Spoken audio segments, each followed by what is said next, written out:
new Sujan भाइ त किन डुबेको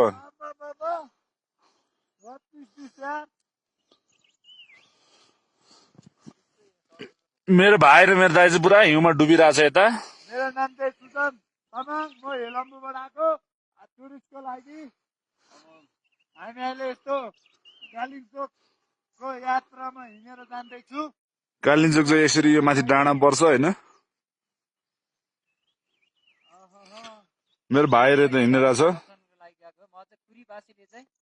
पानी नखानु नभएको अवस्थामा चाहिँ म चाहिँ तल ट्याङ्कीमा चाहिँ पानी बनाउन जाँदैछु हिउँमा गाड्नु हिउँको धेरै छैन हिउँ 4 फिट जति मात्रै छ कम्मरसम्म मात्र पुग्छ हो बिस्तारै नै भाइ बाबु बिस्तारै तेरो पछि पछाडिबाट आउँछ नडरा बाटो त्यहाँबाट त्यही त नि हो त्यही हो बाटो के भयो झन् तलै निक्लिनु पर्ने जसरी भन्यो नि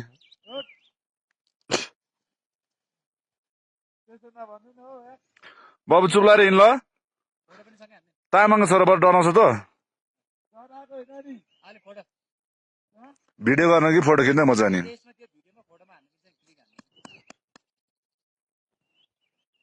सुजन भाइ